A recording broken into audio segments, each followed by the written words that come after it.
Thank you for joining us today. We are very excited to be at the Freckle Frog for Hanna Holley's send-off. Hanna will be competing in the Miss Georgia pageant.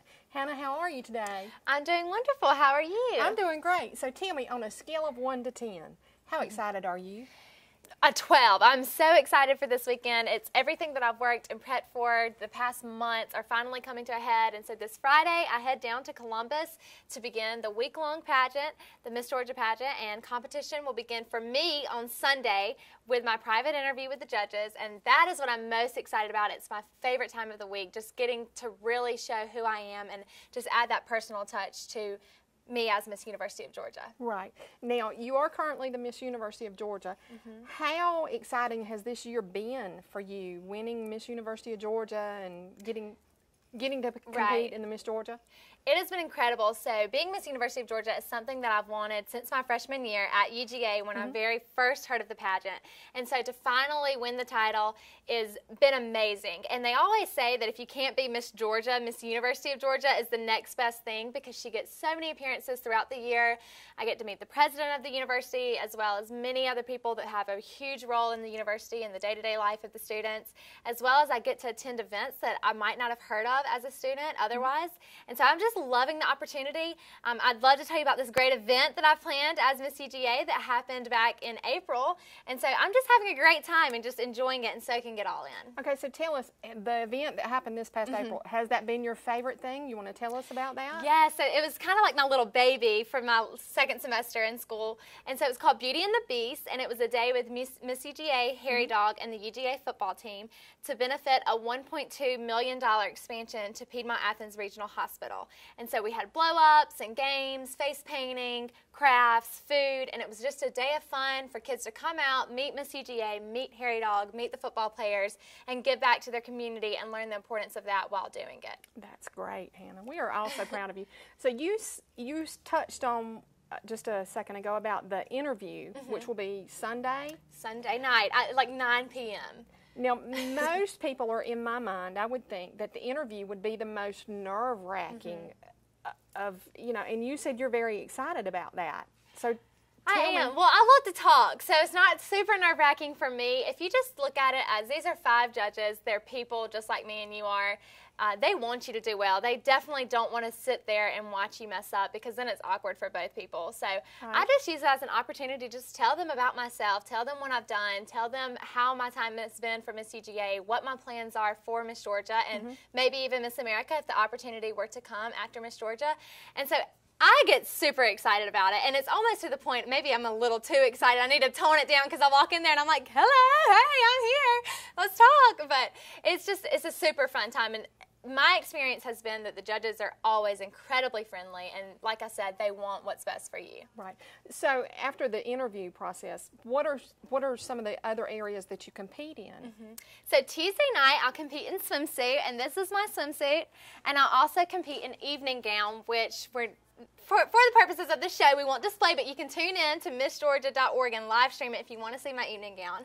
Wednesday night, I will be competing in talent, and I'm a pianist, and I'm playing Hallelujah Chorus, this grand version of it. It's really beautiful. I'm super excited to have the opportunity to play that and hopefully move the audience with that song that I've chosen. Thursday night, I compete in onstage question, and that is any question, I think it's platform related this year. And then Friday night there's a break. Saturday night is the final night of competition. They will announce a top 15 that will compete in swimsuit again, then a cut to top 10 for talent and evening gown, a cut to top 5 for onstage question again, and then the new Miss Georgia will be crowned after all of that. Oh, wow. So yes, I know that was a lot. You might have to rewind to catch all of that. So it really is a week long. It is. Competition. So what is this beautiful pink dress Okay, for? so this is the opening number dress. So each year, all of the girls, the Miss contestants and the teen contestants, pick their color. We had the option of fuchsia and red this year. And as Miss University of Georgia, I get to wear a lot of red, and I love red, but I love pink, and pink is my color. So I just had to choose fuchsia. I love it. So that's what I'll be wearing every night at the beginning of the show. So we all come out and do I think they call it Parade of Contestants, and it'll be a fun song. It's not judged, just as a time to get out on stage, get to smiling, let your fans and your family cheer for you, and just kind of get those nerves out before the competition starts every night. Okay, so I have to ask you this. Yes. How do you feel when you walk out on stage and you're in a pair of heels? Do you get nervous? I would think that would just be so nerve-wracking. But well, I don't really get nervous on any part with the heels until it's my evening gown. I have a beautiful evening gown. Can't wait for y'all to tune in and see it. And it's really long, and I have this long train, and I've got stacks about that tall on. And so we do walk down some steps in the evening gown, but luckily we have escorts, really nice gentlemen that help us down the stairs. And so last year I didn't fall, and I'm hoping that I will not fall this year. Oh, no. But I don't think about it, because if I thought about it, I would be the person that, of course, fell. Right.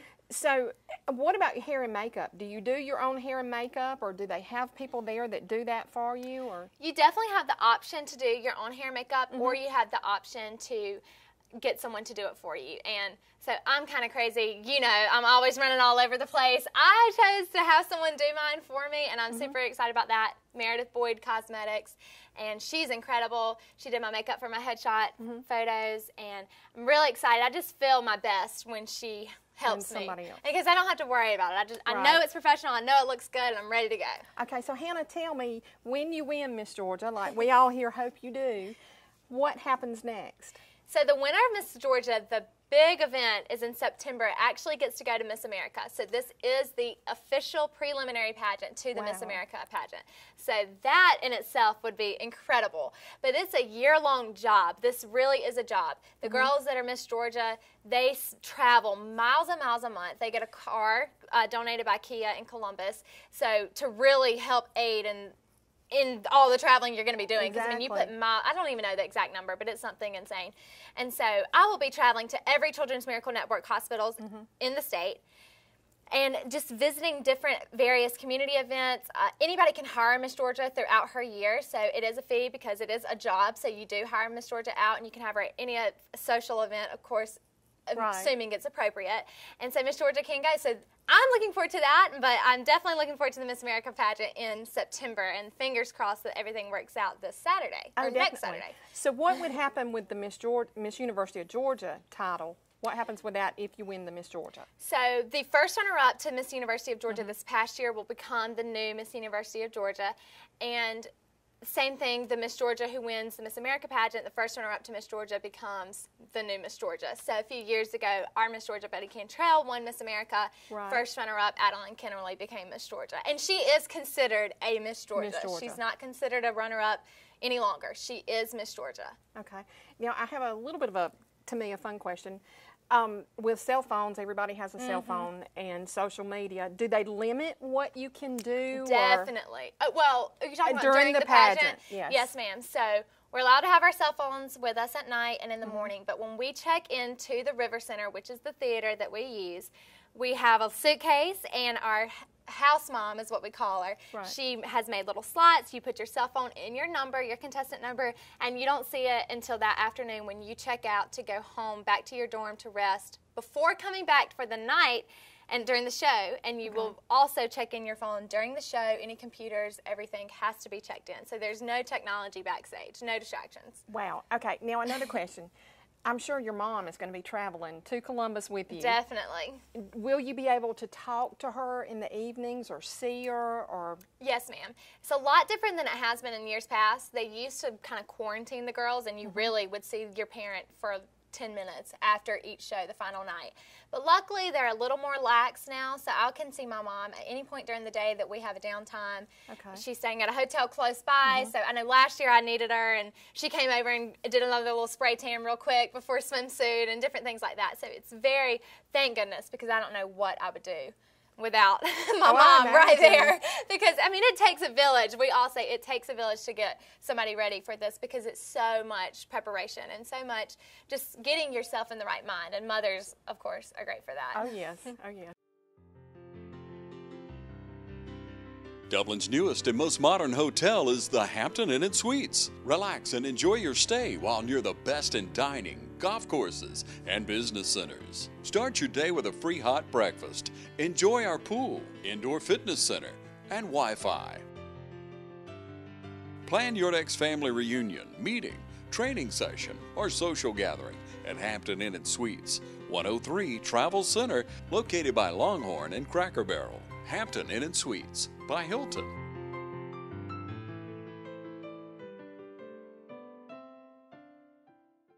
Welcome back, and thank you for joining us. We are here at the Freckle Frog with Hanna Holley, and she is talking to us about the Miss Georgia pageant, which she will be competing in. Hanna, tell us a little bit about your platform. My platform is Children's Miracle Network, Crowns and Capes.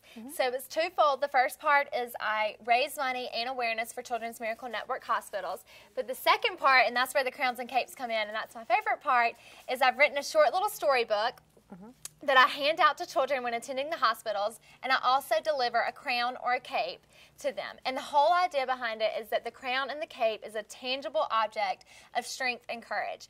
And just briefly, I want to kind of just explain the inspiration behind that. In the 4th grade, a really good friend of mine, Summer Curry, was diagnosed with cancer. And she's kind of the whole inspiration, and the reason being is she was the happiest, spunkiest, funnest girl to be around. And there was not a time usually that you would go into the hospital that despite her circumstance, she was in a good mood. But there would be days that she would be in a bad mood, or she was embarrassed because she didn't want you to see what she was going through. And it was moments like that. How do we get Summer happy again? How do we lift her spirit again? How do we encourage her and strengthen her? And so for me and the children in the hospital, it's through a crown and through a cape. I've written the storybook that's called The Crown and the Cape, A Story of Strength and Courage. And this book explains the magical powers behind the crown and cape, how they can bring the child back to strength and courage and just a renewed energy about their situation. It's about a witch who locks 2 children in a castle, and they have to escape. And so the witch sends her men, the soldiers, to deliver a crown and cape. And the cape gives them powers, and the evil witch is gone. And my favorite line in the book, and what really kind of explains the entire platform, is the queen looks at the children and she says, "I must tell you something, so let me begin. True strength and courage comes from within. Look at yourself and know that you are strong, courageous, and brave. A crown and cape help, but only you have the power to save." And that's the message that I want to get across to children. And I want them to know that despite what they're going through, somebody loves them, somebody's encouraging them. And really, I've found that the parents love it just as much. They need that energy just as much because they're tired too, and they want to go home, and you know, they hate the situation their child is in more than anybody. So it's been a really positive thing. I love it, and I cannot wait to share it with the entire state as Miss Georgia. Oh, I'm so very excited. And we are, all of Dublin and Lawrence County, we are so very excited for you and this opportunity, and we wish you all the best. And we can't wait till you come home and we get to call you Miss Georgia. Thank you. But thank you so much for letting us come and talk to you today. Thank you.